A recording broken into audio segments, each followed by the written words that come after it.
Hi, I'm Amy Eisenstein, and I am thrilled to have my friend, colleague, and mentor here with me today, Gail Perry. She's the co-founder of Capital Campaign Masters and also of Fired Up Fundraising.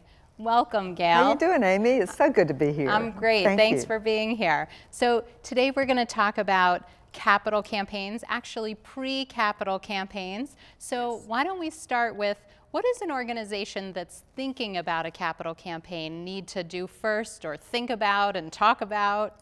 Well, it's so funny, Amy, because it seems like almost the whole world is in a capital campaign right now, that the economy's coming back.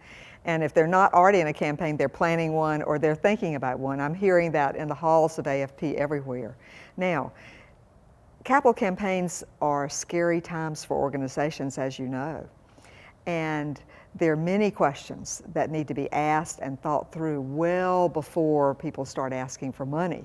And many times board members are overly enthusiastic, and sometimes CEOs are overly enthusiastic, and they're rushing to make that first ask. Yeah. And the fundraisers are going, I don't know if I'm ready. I don't know if I'm ready. Right, so what do they need to do to get ready? Yeah, and so Andrea and I on Capital Campaign Masters website, we're blogging a lot and do a lot of free webinars about what you need to do in that very fertile and opportunistic time, pre-campaign time. So let me just chat with you a little bit about some of those special things are. But first, before I go into the specifics, I want to share an image. I want everybody to think about dominoes stacked up.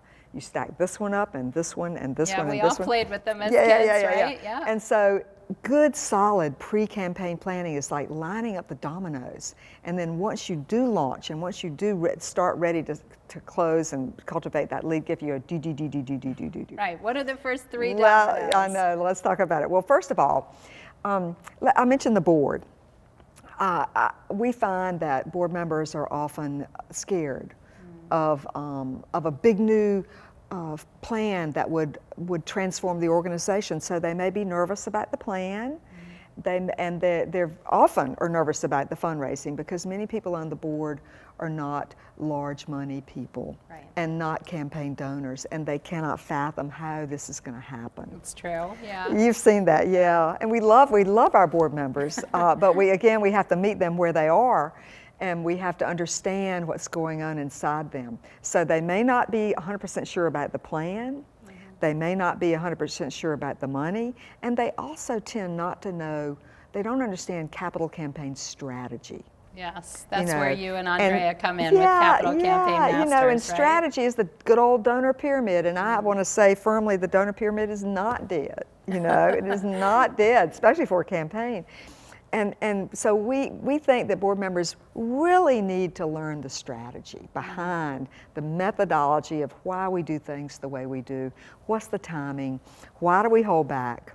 In fact, I was having a discussion with a board of a hospital in Delaware a couple of months ago, and I showed them one of Andrea's slides that lays out the different segments of a campaign, and the kickoff sticks up in the slide, and it's 2/3 of the way down the campaign path, the kickoff, because you've got your planning phase, your silent phase, your kickoff, and then your public phase. Right. And so I, instead of like being the authority, teaching to the board, I said to them, why do you think the kickoff is way down here?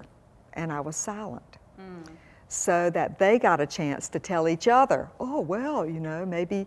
So that, I think engaging board members in discussions about strategy and the very basics is so important. Right. And then a good solid agreement on the plan, that may come around to haunt you if you have board members who are not 100% behind the plan. Yeah, so what's one thing that you do to put a board member at ease who is nervous about the plan or doesn't feel like this can be accomplished? I think you need to listen to them.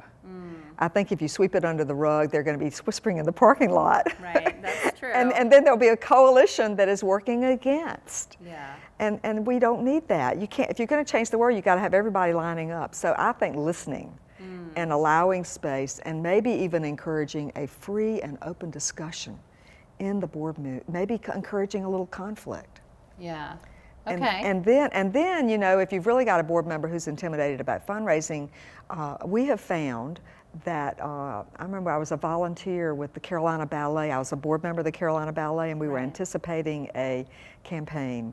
And we staged a panel, and we brought in 3 representatives of 3 other organizations who had done capital campaigns. Oh, that's a great idea. And we had a Q&A with the board. Yeah. And so they weren't hearing it from a consultant. They weren't hearing it from a know-it-all or anybody. They were learning from peer board members. Right, and somebody else in the community who had successfully done a campaign, and right? then those people can talk frankly about the pitfalls and what they wish they had done differently. Oh, that's a great suggestion. I love that. Bring in another organization, some board members to help really explain the process, how they felt as board members and community members, and maybe put some of those fears at ease, right? Because if you're an executive director or a development director, you don't want to be hanging out in the wind by yourself. Right.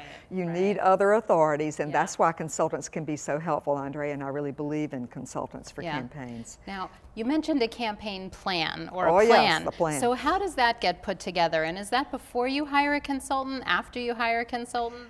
Oh, it happens organically in many pieces. We think the campaign plan is composed over time and is composed of many different pieces. Okay. And in fact, maybe we need to create like an outline or something because there's the case.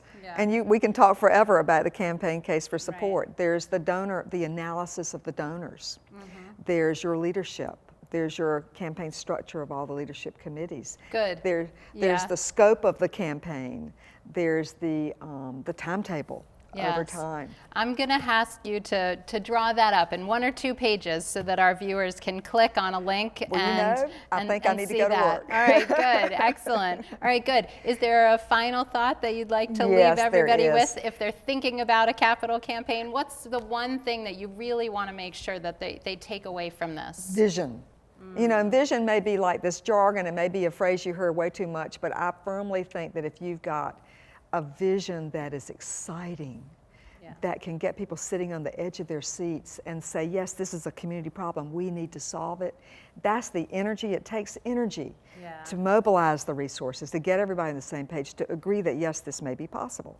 Yeah, when I'm facilitating a board retreat, I like to go around and ask board members, why do you think this is important? Why would you give to this or not give to it? Absolutely. Why did you join in the first place? What continues to motivate you so that we can share some of those stories and start creating that vision? That's right. That's right. And my favorite question to ask board members is, I don't know if you heard me yesterday in my session, it's to complete the sentence, wouldn't it be wonderful if? Yeah. So if your project could be completed or your organization could fulfill its mission, wouldn't it be wonderful if? And people stood up in the room and said these most amazing things. Yeah, that's beautiful. Wouldn't it be wonderful if everybody in San Francisco had a home? Somebody said. And those are statements that have such power. They are powerful, really powerful. Know, and it moves people, I think, to want to be involved and to embrace a campaign. Good. Well, thank you so much for being here. It's always a pleasure. Thanks again, and I hope to see you soon. Well, I give you the fired up sign, right? Excellent. All right, thanks, Thank Gail. you. I hope you found this video empowering. As a member of the fundraising community, I hope that you will empower others by sharing this video with your friends and followers. If you'd like more videos and tips on fundraising, please visit my website, amyeisenstein.com. Thanks for all you do to make the world a better place.